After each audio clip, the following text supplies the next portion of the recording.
On today's topic of all the things that we have learned buying real estate out of the state and all of the mistakes we made along the way. We made mistakes. Many mistakes, so tune in. All right, so the last episode we talked about the benefits because there's many benefits to buying long distance, but like we said, and our mission is to be real, the raw, and the juicy. It is not all benefits. It is not all the glam that everyone makes it be. So we wanted to make sure that we share our mistakes. Your blueprint. I mean, just kidding. That's really not our tagline, but it's kind of the same thing, right? How are you feeling? I'm good. I'm ready for this one. Are you excited? Actually, I didn't have to experience it. I don't want to talk about that. We're going to talk about that part. Yeah. Okay, let's go. Yeah. So I apologize in advance if you hear me like gag. That's the baby. I'm nauseous. I might throw up. Probably not on the podcast, but maybe after. It might bring more views. I am not throwing up for views, Anne-Marie, but let's jump right in, guys. Yeah, we'll all end up throwing. I'm visualizing it. All right, back to the topic, guys.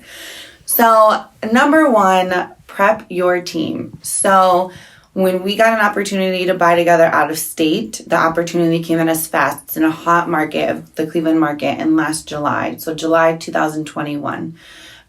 We didn't have a chance to process like Anne-Marie likes to do. We had to just make a decision and run with it. I'm a processor. Yeah, and I don't do that. She doesn't. I'm like, decision, how long do I have? Give me at least 5 minutes and I'm good to go. 5 minutes is long for you. Kind of. So what happened was we didn't prep our team. We had some recommendations. I actually didn't even post on my social media to look for a real estate team because I know so many people and I didn't want to offend anyone if I didn't want to work with them. Mm-hmm. So I went with an outside suggestion. Happened to be the sweetest realtor, loved working with her, but she did not specialize in what we needed for being out-of-state investors. And so you need a real estate team, a property management team. We did not have a property manager in place. We did not have a property management team in place. I just want to repeat, we bought a bunch of properties and we did not have a property management in place. Well, actually we did. Okay, so you were the property manager. Well, not technically. One of my best friends was a part of this journey. Yes. And the journey it started because she wanted to eventually invest into real estate, but it's a new territory for her, so it's a lot of money. And so the idea came, well, you live there. What if you join and jump on board, you manage the properties and see how everything goes and what the returns are, and then later you become an investor and you take more shares in those properties. Mm-hmm. So it was kind of like a sweat equity type of like enter for partnership, right? It sounded great. We were all on board, but it's a lot of work. This isn't her only life, and she realized much, sooner than most people would have expected. So I appreciated that. And regardless, we wish her all of the best on her journey. Kat, we love you. But we tried it, and we just realized that we were in different places. Like, this was something that we could not take any money from. We could have a long-term strategy and get returns later. Mm-hmm. Where she was spending a lot of physical time, not being paid for her time, because the rewards are later. And even if we were to have decided to go in the direction of like, okay, well, let's just pay you what we'd pay a property manager, we would have to learn that all together. So we all agreed, Kat included, that it just did not make any sense. Mm-hmm. So we tried it, and as every fire got thrown at her, she was like, holy shit, this is a lot. It was every fire. Yeah, everything that could happen. So it was not easy. It wasn't like she was being lazy. It was like the biggest mistakes, the biggest lessons, like the biggest maintenance requests, and like tenants that aren't paying, and evictions, and like deaths on properties, and like overdoses. It was like, wow. So if you're not experienced in that realm and this isn't the only thing that you do, it's overwhelming. So that, not having the right handyman, a contractor, lawn services, cleaners, pest companies. Pest companies are so important. Who would have thunk it? Like, everywhere has cockroaches and bed bugs sometimes. Yeah, you have to have everything lined up. And you need the team that has used these people before. So it's not like somebody's going to come out and spray for bed bugs and then they don't show up. And you have to tell all your tenants. You have to give them notice. I mean, it's a lot. And before we jump into the next team, which is the attorney team, also you need to know and trust the people, because we had people that we were finding ourselves and they were actually price gouging us because we were in Los Angeles. And so they were giving us prices or giving us wrong information, one being a lead company that told us that we had to lead certify our properties before we can evict, for non-payment, which was not true. The zip code was not due yet. If you live in Cleveland and you're a landlord, you get what I'm talking about. But they were trying to charge us like $4,000 for a building that didn't even need to be lead certified yet. It was not required. So you have to do your due diligence. You have to have people you trust. And especially if you say that you're from a city like Los Angeles, or they look me up and they see that we're at a brokerage in Beverly Hills, they're just like, oh, they're going to throw money at the wall. They have money. Yeah, we're not going to throw money anywhere. We're going to make calculated decisions. But that brings us into, an attorney team. Yeah, you need to find somebody that's going to understand the local laws and teach you and explain and provide. And it's not just the attorney, it's really your team. So the attorney might be great at evictions, but you need to know the local laws. I mean, even here, there's so many different laws depending on what city you're in. If your team doesn't specialize in that city, they need to be aware. And when you get that attorney, make sure they're a real estate attorney. Okay, first of all, we found a real estate attorney. I think they were actually recommended to us as well. Were. And we did our due diligence in this area, or so we thought, but we put our hands into the wrong person. Again. And we were actually given false information, bad legal advice. I will never say any names. I will never throw any shade. But just for example, one was that the lease that's in place, even if it hasn't expired yet, does not transfer at the close of escrow because it was with the previous owner.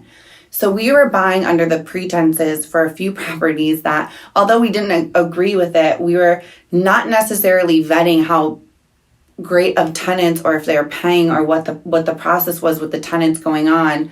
Because in our mind, we knew if they weren't good tenants and they weren't going to pay us, we could just, we could give them a 30-day notice. Mm-hmm. That cost us so much money. A lot. A lot of money. Yeah. And that was a real estate attorney.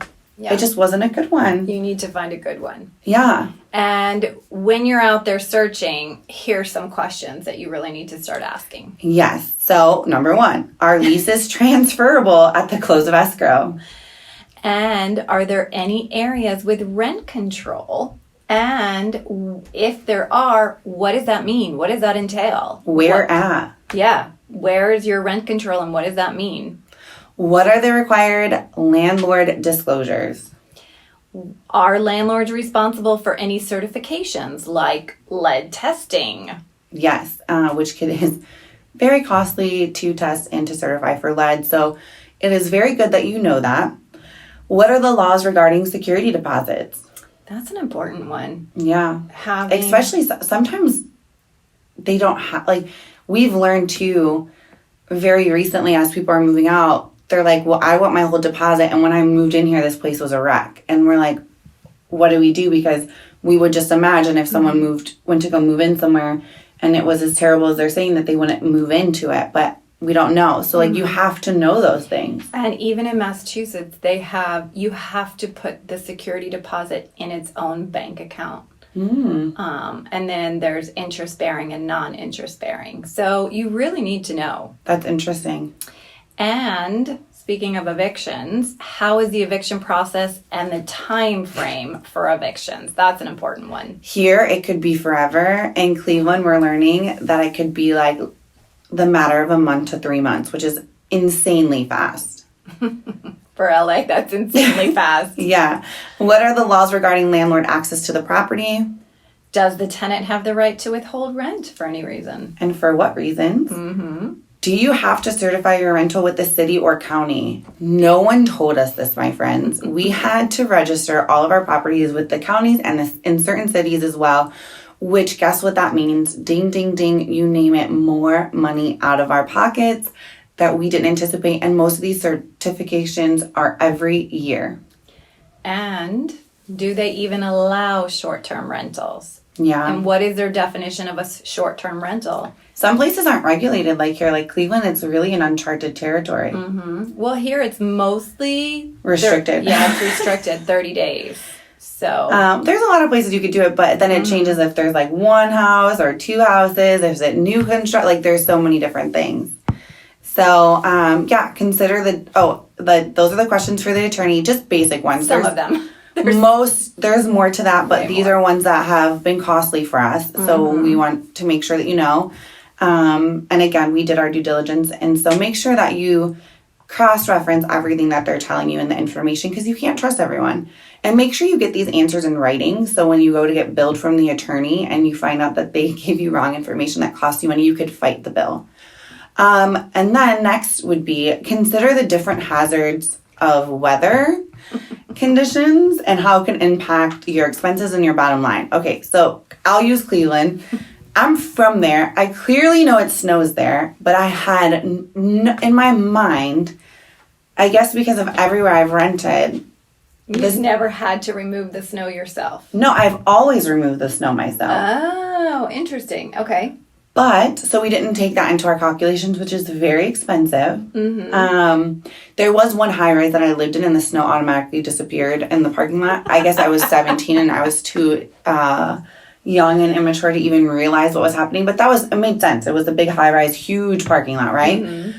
But, we take over these properties and then next thing you know, there's this question about who does the sidewalks. What about the entryways? Who's responsible? And then you realize that it's a really harsh winter. and you don't have a snow removal contract in place, so people want to charge you $1 million to come out there and do all of your properties. So it gets very costly, my friends. Lawn maintenance. Yep. Are they going to salt for ice? And then are you in a high fire zone? Insurance, especially here in LA, there's a lot of high fire zones. Insurance is expensive and hard to get. Oh, yeah. So that I think is really important because it wasn't in our first cost analysis when buying properties. We didn't even think anything of it because we weren't buying at first big apartment buildings with shared parking lots. So we just imagined that everyone just took care of their own snow. Right. Yeah. But what else? Let's see. You always want to get a full property inspection. We talked about that in a podcast or two ago. Yeah, that can be very costly. All the major systems at very bare minimum. Yep. Another one along with that, you want to make sure that you send a landlord and a tenant questionnaire, or a seller and a tenant questionnaire, sorry. What that entails is a lot of questions, and we can provide that to you guys of, is there any outstanding maintenance that's been requested that's not taken care of? Are any of the tenants behind on rent? Are there any payment plans in place? Do the numbers reflect accurately on your P&L? Were there any security deposits withheld? Are there any, I'm trying to think of another one. Do you have any issues with mice, pests, and so forth? And who owns what? The fridge, the washer, the dryer. Yeah. Also, who's in charge of what responsibility? Some properties we took over and the tenants were doing things, and other properties we took over and the owner. And it wasn't specified in the leases that we reviewed. So those are just a few things. And then I think a really important one is, which I was very shocked to find out, is construction costs. I was just about to say that one. We found out that Cleveland is more expensive to build, more expensive to do remodels than Los Angeles. Some people were giving us prices for a 1 or 2 bedroom apartment to just do a basic remodel, cosmetic upgrade, like you would see in Beverly Hills. So it's not always cheaper. No. In some senses, so you should kind of know what that goes for. The construction costs. And another one that we found out, which is not always cheaper, is the local state and the local city taxes. So we were looking at some very nice, the heights, we'll say all of the heights in Cleveland, and we realized that their property taxes were insanely high, and for a $200,000 duplex, we'd be paying as much as what my first home is now worth over $1 million for. We bought it for $600,000, but it's insane. So it's like, it's not always cheaper. No. And there's always a caveat to how your money can get taken very quickly. It all adds up very fast. These are just some of the things that we've learned, just to name a few, but all those things really add up. So you have to know who you're working with. You have to like do really good due diligence, make sure everything is plugged into this spreadsheet. Give yourself a conservative budget like we've talked about before, because you want to make sure that when your return gets diminished because of something that you're learning as a mistake, or start with 1 or 2 so you can learn before you buy a whole bunch and find out at a larger scale of a risk like we did. But at least you'll have some more room for profit if you are more conservative and you get higher cap rates. So we wanted to make sure you guys knew that there's tons of mistakes. People will do this all the time if you don't have the right people in your corner watching out for you. It is not all glitz and glam to be a landlord and to buy properties and to fly and jet set across the world like everyone thinks my life is like right now. There's a lot of stressors that come along with it, and so you have to keep that in mind too. So please learn from our mistakes. Our lessons, your blueprint. Your blueprint. Yeah, so till next time, beautiful humans, stay tuned. Namaste.